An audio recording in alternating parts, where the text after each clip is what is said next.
maybe not too much in the detail, or like whatever you feel is best, Mhm. comfortably. Yeah, why not? I mean, so my story began when I was like 20.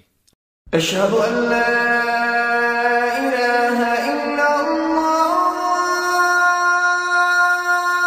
তো আমার কাহিনী শুরু হচ্ছে তখন যখন আমার বয়স 20, কুড়ির আশেপাশে। তখন আমি ছিলাম খুবই উগ্র ডানপন্থী। আমি ফলো করতাম পল গোল্ডেনকে, ইংল্যান্ডের।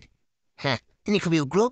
অ্যাকচুয়ালি তখন আমি আরও একটা ক্রুসেড চাইতাম। আমার দক্ষিণপন্থী মানসিকতা কোন লেভেলের ছিল বুঝতে পারছেন? আর আমি ছিলাম ইসলামের খুবই বিরোধী যতদিন না আমি সেই ভিডিওটা দেখলাম, খুব সম্ভবত রেবেল মিডিয়া বা অন্য কারো। আর এই ভিডিওতে তারা আলোচনা করছে, এই ভিডিওর বিষয়বস্তু ছিল মুসলিমদেরকে নিয়ে একটা ভুল ধারণা এই ভিডিওতে তুলে ধরা হচ্ছে। মিথ্যা কথা বলা, ছলনা করা, তারা তুলে ধরার চেষ্টা করছে যে মুসলিমরা এইসবে করে। আর এটা প্রমাণ করার জন্য তারা যে কাজটা করছে তা হলো তারা কোরআনের একটা ভার্স তথা আয়াত তুলে ধরছে। তারাও প্ল্যান করে আর আল্লাহ প্ল্যান করেন, আর আল্লাহ হলেন সর্বোত্তম প্ল্যান করে। আর তারা এই শব্দগুলোকে নিজেদের স্বার্থে কাজে লাগাচ্ছে বদলে দিয়ে।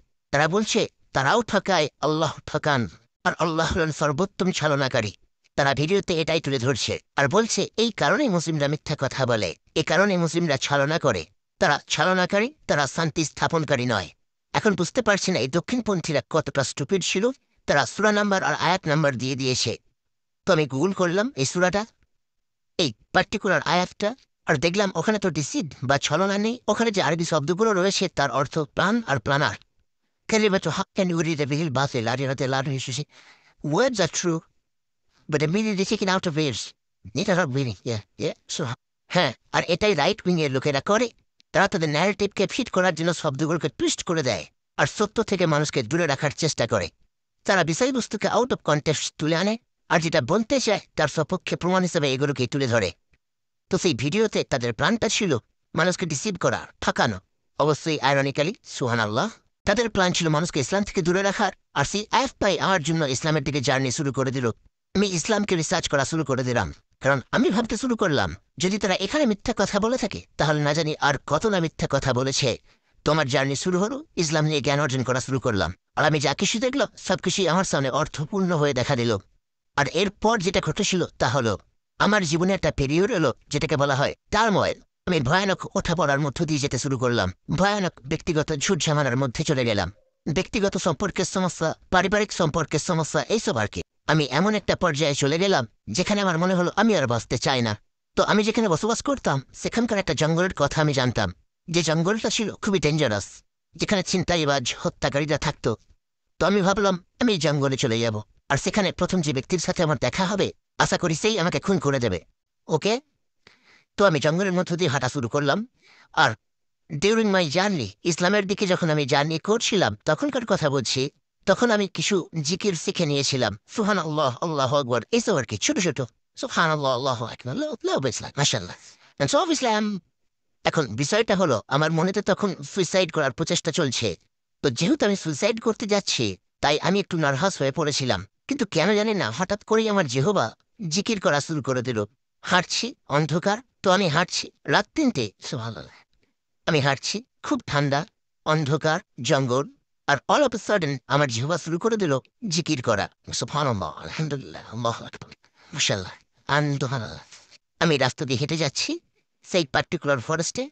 আর আমি দাঁড়িয়ে পড়লাম এমন একটা স্থানে যেখানটায় কোনো গাছ নেই। আর আমি চাঁদটাকে দেখলাম, আর আমার মনে হলো চাঁদটা যেন আমারই দিকে তাকিয়ে রয়েছে। কি বলবো, খুবই অদ্ভুত এক অনুভূতি। আর আমি ওই চাঁদটার দিকে তাকিয়ে রইলাম আর জাস্ট বলতে শুরু করলাম, যেটা আমি বললাম জোরে জোরে, পাগলের মতো। তো আমি জোরে জোরে বললাম, আল্লাহ if you're there, আল্লাহ, যদি আপনি আমার কথা শোনেন আমি আপনার ধর্ম গ্রহণ করতে পারি যদি আপনি আমাকে প্রমাণ দেন।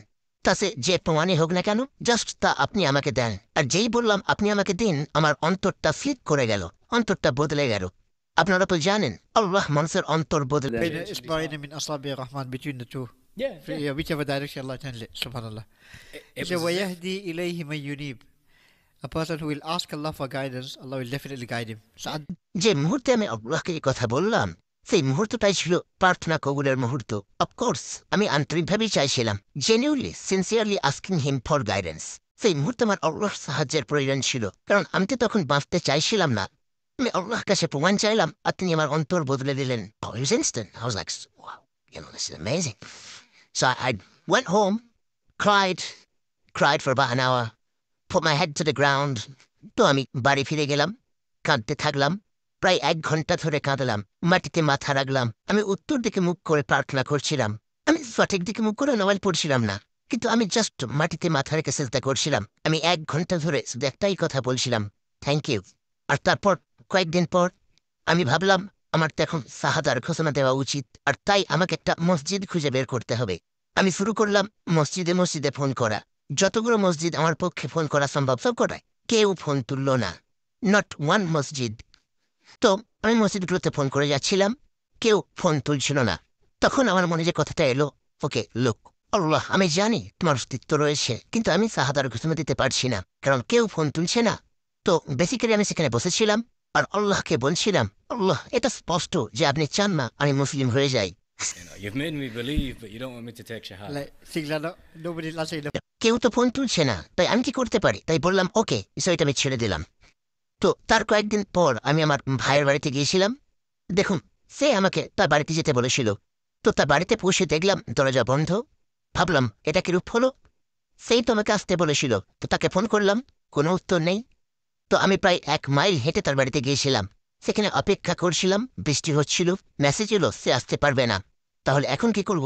আমার ভিতরে কেউ যেন বলে উঠল, কোনো মসজিদে ঢুকে পড়। আর আমার মনে হলো, ঠিক আছে, তুমি একটা মসজিদে চলে যাই, দেখি কি হয়। ভাবলাম ওকে, লেটস ট্রাই এগেন। তো আমি গেলাম, To Beeston in Leeds. মসজিদে পৌঁছে গেলাম। যখন পৌঁছলাম তখনও প্রচণ্ড বৃষ্টি হচ্ছিল। আমি সম্পূর্ণরূপে ভিজে গিয়েছিলাম।